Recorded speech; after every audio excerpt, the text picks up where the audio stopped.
அது 2019ஆம் ஆண்டு தைப்பொங்கல் தினத்துக்கு முதல் நாள். பூமி முழுவதும் இருள் சூழ்ந்து விட்டு இருந்தது. நேரம் மாலை 7 மணியை கடந்து கொண்டிருந்தது. வீதியோர வீதி விளக்கின் வெளிச்சத்தில் முன்பக்கம் திறந்த நிலையில் நிறுத்தி வைக்கப்பட்ட காரின் அருகில் சுந்தரும் அவனது மனைவி, மகள் மற்றும் 2 மகன்களும் நின்று கொண்டிருந்தார்கள். அடுத்து நடக்கப் போவது என்ன என்பது தெரியாது ஒருவரை ஒருவர் பார்த்தவாறு அச்சத்துடன் நின்று கொண்டிருந்தனர். யாரிடம் உதவி கேட்பதென்று புரியாமல் இருந்தனர்.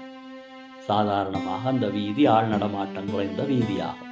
இரவு நேரம் என்பதால் கடைகள் மூடப்பட்டு வீதி எங்கும் வெறிச்சோடி இருந்தது. அங்கொன்றும் இங்கொன்றுமாக ஒரு சிலர் வீதி வழியே சென்று கொண்டிருந்தனர். அவர்கள் அங்கேயே நிற்கின்றார்கள் என்பதை கேட்கக்கூட யாரும் வரவில்லை. அங்கு போய் வரும் கார் மெக்கானிக் பற்றி தெரியாதவர்களிடம் உதவி கேட்டும் பயனில்லை என்பதை உணர்ந்த சுந்தர் என்ன செய்வதென்று புரியாமல் நின்று கொண்டிருந்தார். அவர்களது பயணம் பூர்த்தியாக இன்னும் சுமார் 170 கிலோமீட்டர் தூரம் பயணிக்க வேண்டும். ஆனால் அவர்களது பயணத்தை முன்னெடுக்க முடியாமல் நடுவழியில் நின்று கொண்டிருந்தனர்.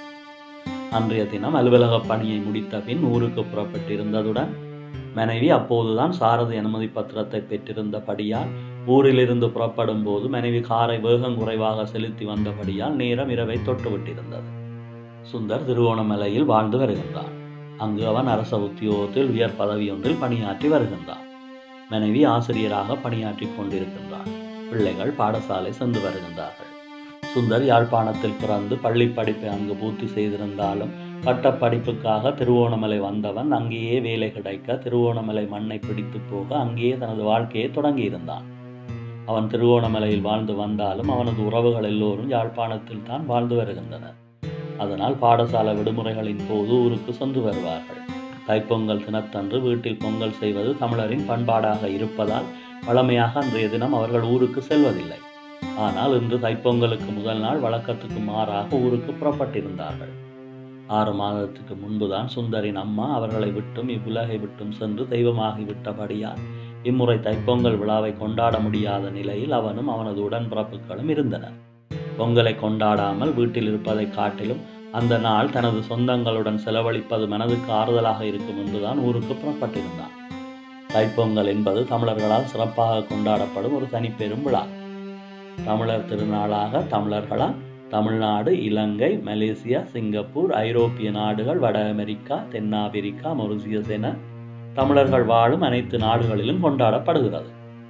உழைக்கும் மக்களால் இயற்கை தெய்வமாக கருதப்படும் சூரியனுக்கும் மற்ற உயிரினங்களுக்கும் ஒரு நன்றி அறிதலாக பொங்கல் கொண்டாடப்படுகின்றது.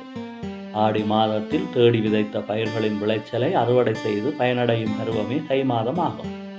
அந்த அறுவடையில் கிடைத்த நெல்லின் புத்தரிசியை சர்க்கரை, பால், நெய் சேர்த்து புது பானையில் இட்டு புத்தடுப்பில் கொதிக்க வைத்து பொங்கல் சோறாக்கி சூரியனுக்கும் மாட்டுக்கும் படைத்து உண்டு மகிழும் விழாவே பொங்கல் விழாவாகும். தை மாதத்தின் முதல் நாள் தைப்பொங்கல் கொண்டாடப்படுகின்றது. மறுநாள் உழவு தொழிலுக்கு உறுதுணையாக விளங்கும் ஆவினத்திற்கு நன்றி கூறும் நாளாக மாட்டுப்பொங்கல் கொண்டாடப்படுகின்றது. இந்த நாட்களில் மக்கள் தங்கள் உற்றார் உறவினரை சென்று சந்தித்து தங்கள் அன்பையும் உணவு பண்டங்களையும் பகிர்ந்து கொள்வார்கள். இது காணும் பொங்கல் என அழைக்கப்படும். இது பொதுவாக இந்தியாவிலேயே கொண்டாடப்படுகின்றது. தமிழர் தேசிய விழாவாக கருதப்படும் பொங்கல் விழாவை வீட்டில் கொண்டாடாமல் வீதியில் நின்று கொண்டிருந்தனர்.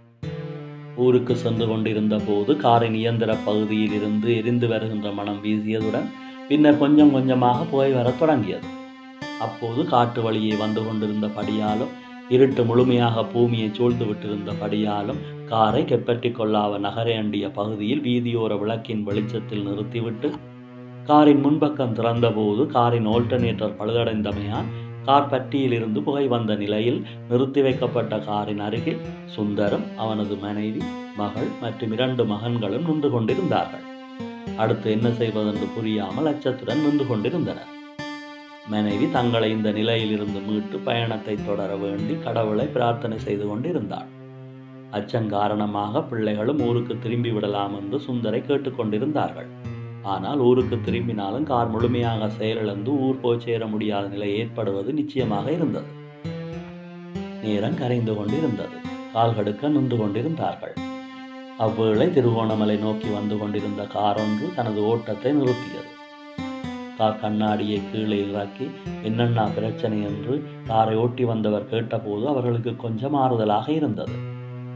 என்ன பிரச்சனை என்று பார்க்கவா என்றவர், என்னுடைய பெயர் சிறி, நானும் ஒரு கார் மெக்கானிக் தான், உங்கள் வீட்டுக்கு பக்கத்தில் வன்னி மோட்டார்ஸ் என்ற மெக்கானிக் ஷாப் வைத்திருக்கின்றேன் என அவர் மேலும் சொன்னபோது அவர்கள் அந்த இடத்தில் அதை எதிர்பார்க்கவே இல்லை. கடவுள் வடிவில் வந்த ஸ்ரீயின் உதவியால் அவரது ஆலோசனைப்படி தற்காலிக தீர்வுடன் யாழ்ப்பாணத்தை நோக்கிய பயணத்தை நன்றியுடன் சில நிமிடங்களில் அவர்கள் மீண்டும் தொடர்ந்தார்கள். மனிதனும் தெய்வமாகலாம்.